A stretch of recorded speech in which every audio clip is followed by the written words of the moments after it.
tidak tahu aku mau apa? Tanya Raka mulai mendekatkan wajahnya pada wajah cantik Gea. Tidak tahu, jawab Gea dengan wajah memerah karena malu. Astaga, Gea ini rupanya sudah mulai malu-malu kucing pada suaminya. Pada dulu saat Raka masih menjadi suami setengah gilanya, justru Gea selalu curi-curi kesempatan pada suaminya agar bisa menyentuh dan melihat tubuh seksi Raka. Dia memang istri kecil durjana yang selalu memanfaatkan keadaan otak suaminya yang kurang waras. Kalau kau tidak tahu, maka aku akan memberitahumu, ucap Raka. Kemudian ia mencium Gea dengan sangat dalam dan lembut. Gea sangat bahagia dengan perlakuan Raka padanya. Raka membuatnya merasa menjadi seseorang yang istimewa. Nona dan Tuan, kenapa kalian melakukan hal itu tanpa menutup pintu? Kasihanilah Pak Indra, dia juga pasti ingin mencium istrinya, ucap Bekti yang ada di depan pintu bersama Pak Indra yang kebetulan melewati kamar Raka yang pintunya terbuka. Kenapa namaku selalu dibawa-bawa? Gumam Pak Indra dalam hati dan menghembuskan nafas kasar sambil geleng-geleng kepala. Hei Bekti, buaya darat, kenapa kau selalu membawa nama Pak Indra? Ucap Gea membenarkan posisi duduknya dan melihat ke arah Bekti dan Pak Indra. Mendengar ucapan Gea terasa seperti angin sejuk yang menyejukkan hati Pak Indra. Setidaknya isi hatinya tersampaikan melalui mulut cerewet Gea. Mudah-mudahan kelanjutan ucapannya akan tetap menyejukkan hati Pak Indra, pikirnya. Memangnya kenapa? Gara-gara kalian mata kami ternoda karena melihat adegan Dasar aku kan jadi mau, ucap Bekti tidak tahu malu. Dasar Bekti tidak tahu malu, ucap Raka. Makanya cepat halalkan kucing betina itu, sambung Gea. Maafkan buaya darat tidak sopan ini ya Pak Indra. Aku tahu jika sebenarnya Pak Indra juga mau seperti kami, ucap Gea lagi. Maksud Nona? Tanya Pak Indra mulai tidak mengerti dengan arah pembicaraan Gea. Maksudku, sebagai lelaki normal Pak Indra juga pasti ingin main kuda-kudaan kan? Aku tidak bisa membayangkan jika aset Pak Indra yang sudah semakin usang karena sudah lama tidak asah.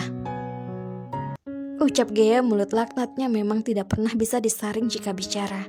Bekti dan Raka yang mendengarnya merasa ingin membenturkan kepalanya ke tembok sambil terbahak, namun mereka tahan karena kasihan melihat Pak Indra.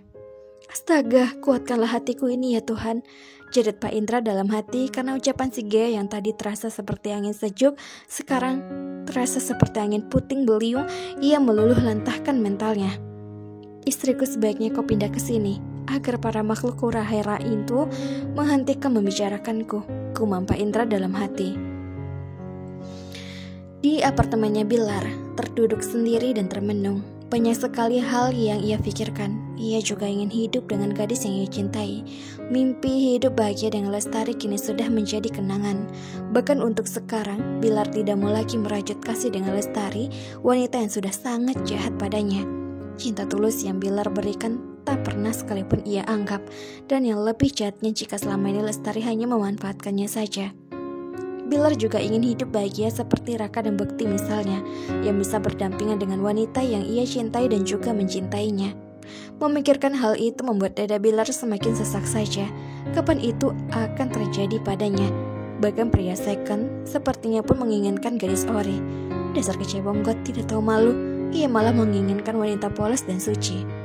Astaga, Bilar juga ingin mempunyai kekasih seorang gadis polos. Kemana ia akan mencarinya? Dua kandidat calon istrinya adalah milik Raka dan Bekti. Bilar bisa habis dijadikan bebek guling jika sampai mendekati mereka.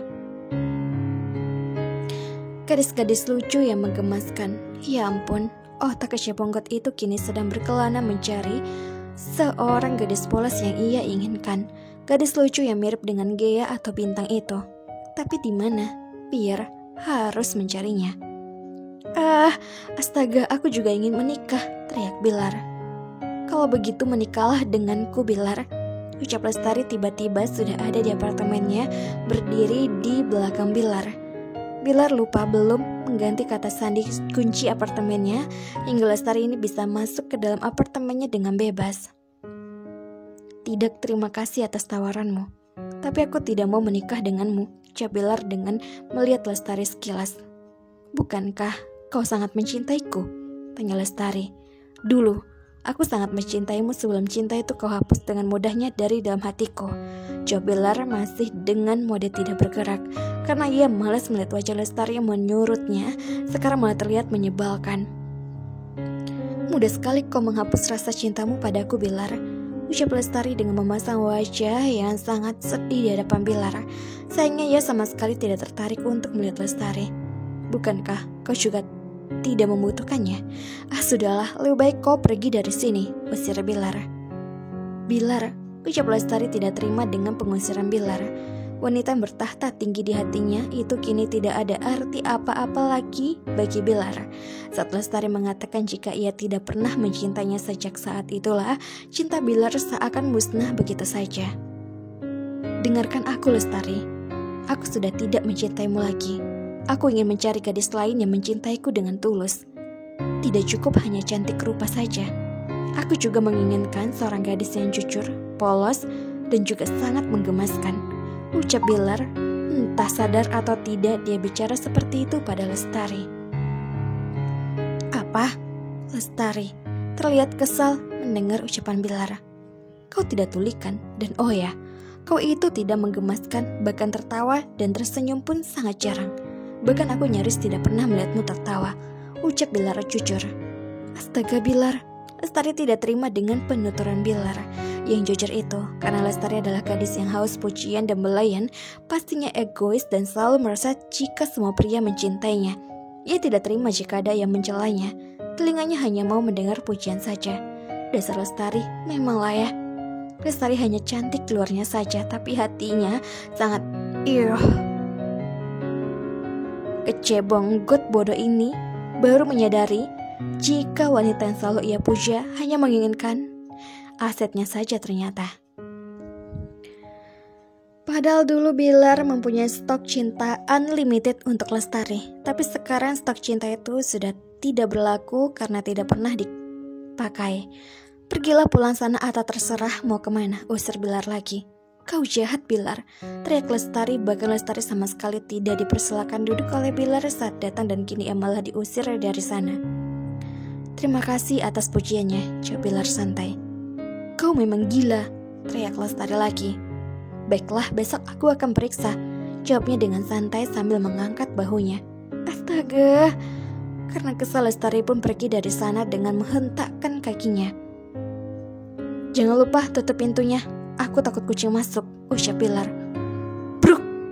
Suara pintu dibanting dengan keras oleh Lestari.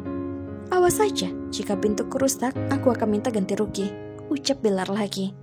Astaga, tadi khayalanku sampai mana ya, ucap Bilar. Halo novelers semuanya, jangan kemana-mana, tetap di channel Mimin, channel Vivitaloka. Jangan lupa subscribe, like, dan komen.